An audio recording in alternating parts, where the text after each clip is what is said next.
तर मित्रांनो, आपला प्रवास इथून जाणारा होता. जर आपण याच्या पुढे गेलो असतो तर आपल्यावरती 100% केस झाली असती.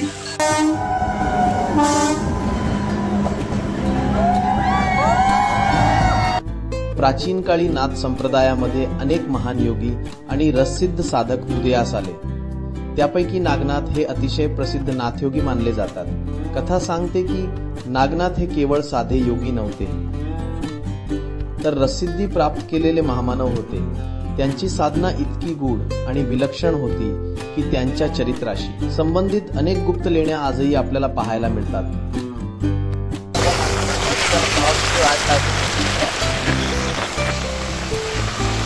एवढ्या पावसामध्ये गुरुजीत बघा माझ्यासाठी आलाय सोडायला. मला माझे ब्लॉग आवडतात बघायला.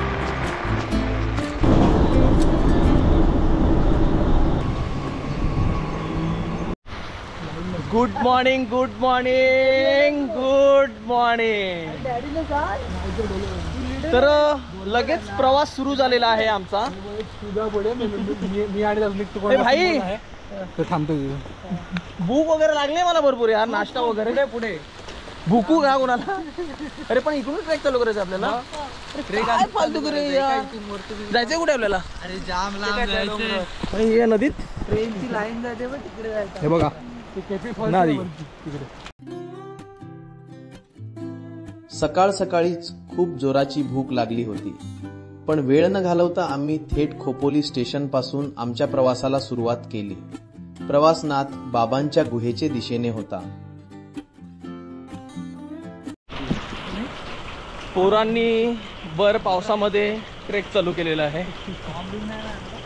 आपल्याला चालत इथूनच आहे, स्टेशन पासून चालू जायचं आहे. म्हणजे ऑटो वगैरे आपले आहे का काय? डायरेक्टली आपण ग्रुप लीडर नागनाथच्या गुफेमध्ये इकडून प्रवेश होणार.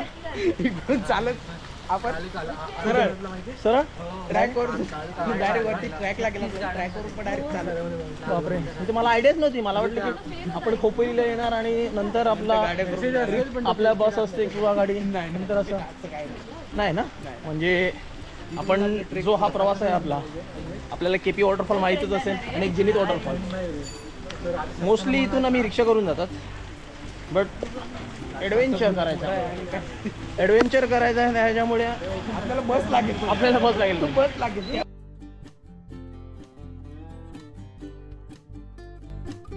बघा आमच्याकडे पूर्ण बच्चा टीम आलेला आहे. पूर्ण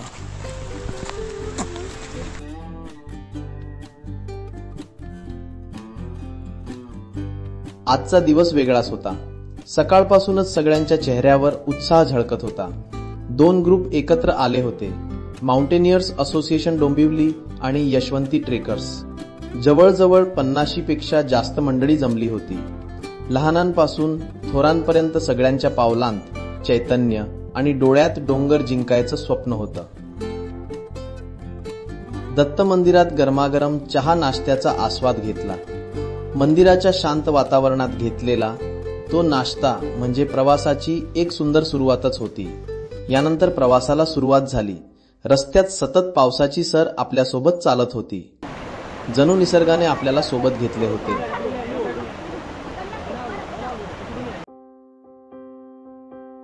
डोंगर दऱ्या, हिरवीगार झाडी, पावसात न्हालेल्या वाटा, सगळं काही अगदी देखणं भासत होतं. मनात एक वेगळंच समाधान आणि उत्सुकता होती.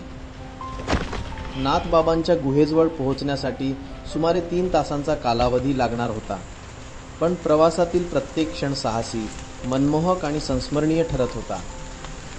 इथून थोडासा क्रिटिकल पॅच आहे, त्याला व्यवस्थित कव्हर करूया आपण. बरीचशी मंडळी थांबलेली आहे. आम्हाला पण घेत जा.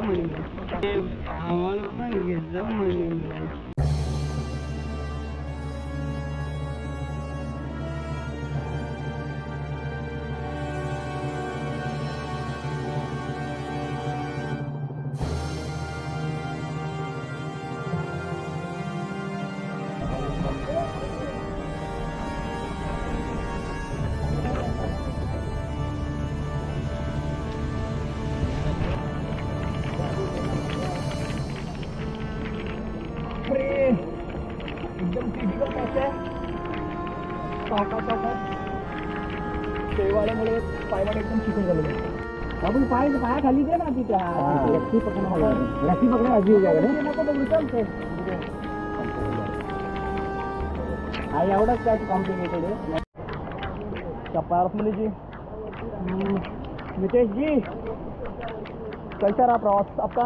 अच्छा रहा, एडवेंचरस रहा। एडवेंचर बहुत दिन के बाद लगा नहीं, एडवेंचरस कर रहे हैं हम लोग। अच्छा थोड़ा वैसे मुझे नॉर्मली वो उसमें स्टिमुलेट लगता है, इसमें थोड़ा वो भी चाहिए था, डेयरिंग भी चाहिए था। डेयरिंग चाहिए था बट थोड़ा सा पैच क्रिटिकल था ना। मैं वो बोला ना एडवेंचरस रहता। एडवेंचर वैसे अब जिसे ट्रैक करते हो मुझे उसमें मुझे एंड्योरेंस चाहिए, मतलब आपका खाली नहीं एक्चुअली स्टेमिना ना चाहिए। बारिश की बारिश की वजह से ज़्यादा ये चिपचिपा हुआ है, चिपचिपा। इसके कारण ये कंटिन्यूस बारिश गिर जाएगा ना तो निकल जाएगा। बट क्या है hello guys, welcome back to another game play video. तो गाइस हम पबजी खेलने वाले हैं और यमराज के दर्शन हो गए गाइस यहाँ पर। यमराज के दर्शन हो गए गाइस यहाँ पर।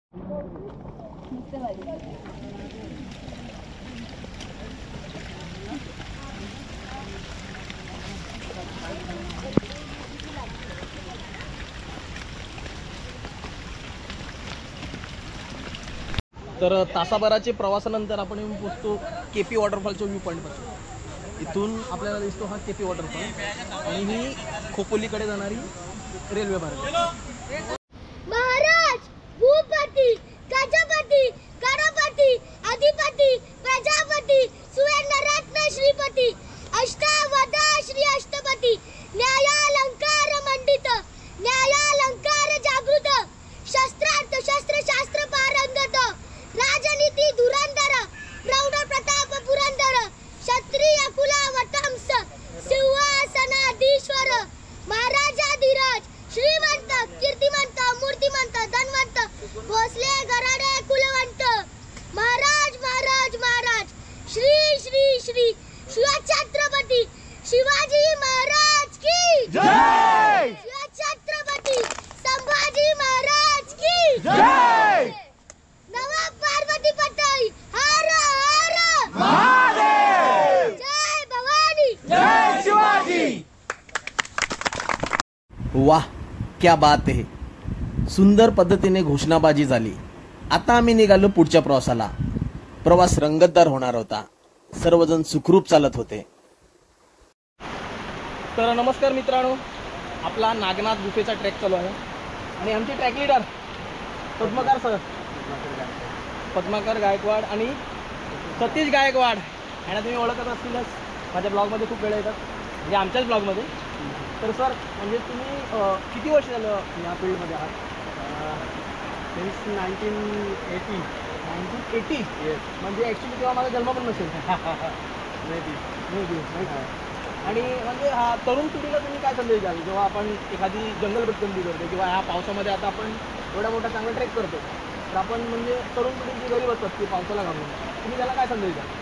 खरं म्हणजे पावसाला घाबरण्याचं कारण नाही, कारण तरुण पिढी त्यांच्यामध्ये जोश असतो आणि तो जोश चांगल्या कामासाठी उपयोगात आणायचा असेल तर निसर्गामध्ये भटकंती करणं गरजेचं आहे।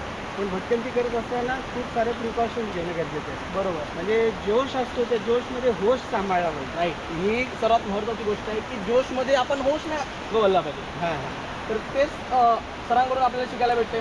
थँक्यू। सतीश सर पण आहेत तिच्यासोबत, उर्फ डॅडी, ब्लॉगमध्ये येतच असतात। डॅडी तुम्ही काय म्हणाल?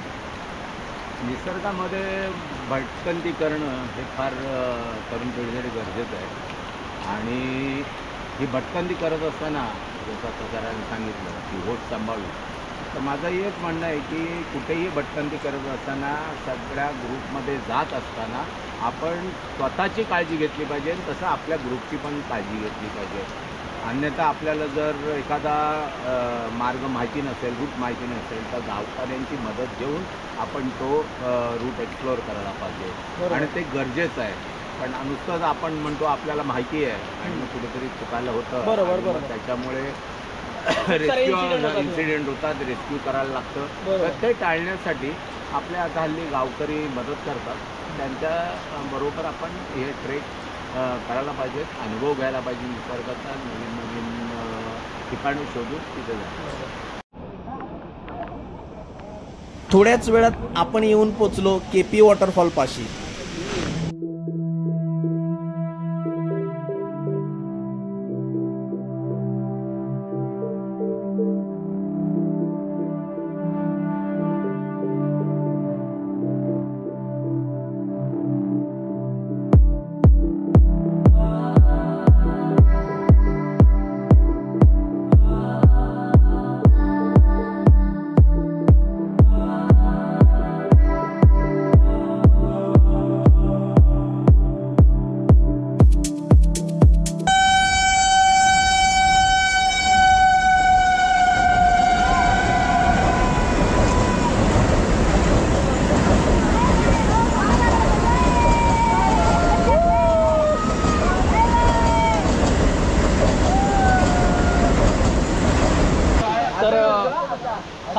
1 तास केपी वॉटरफॉलचा मनसोक्त आनंद घेत आहेत.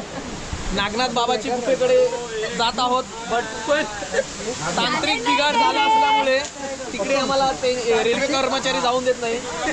नागनाथ गुफेकडे जाताना आपल्याला हा बोगदा क्रॉस करायला लागेल. पण विषय असा झालाय की तिकडे रेल्वे कर्मचाऱ्यांचं काम चालू आहे, पटरीचं काम चालू आहे. त्याच्यामुळे त्यांनी आम्हाला 1 तास थांबवलेलं इथे. ऑलरेडी 1 तास झालेलं. म्हणून फक्त धबधब्याचा आनंद घेतला, चिवडा खाल्ला, आम्ही चहा पिला, डोकं खाल्लं. हां, ते इम्पॉर्टंट होता. डोकं खाल्लं. ते पारसमणी सारखी तिकडे फिरत आहे. तर काही कारणास्तव आम्ही पुढे जाऊ शकत नाही. नाथबाबांचं जे आम्हाला दर्शन घ्यायचं होतं, सकाळपासून मनामध्ये एक आतुरता लागली होती. पुढे जाऊन आम्ही नाथबाबांचं दर्शन घेणार आहोत. पण रेल्वेचा तांत्रिक बिघाड झाल्यामुळे किंवा ह्या हे बघा, हे मोठे मोठे बगदाड पाणी घेऊन जात आहेत बघा. हे बाजू रे बाजू. हे बघा अशा प्रकारे काम चालू आहे त्यांचं. बाजू हे बघा, हे असं काम चालू आहे इथे. त्याच्यामुळे आम्हाला नाथबाबाचं दर्शन काय होऊ शकणार नाही आता. बघा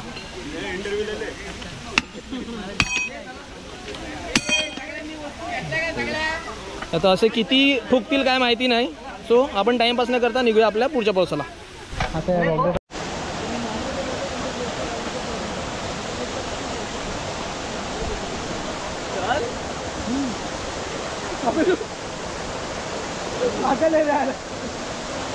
पडायचं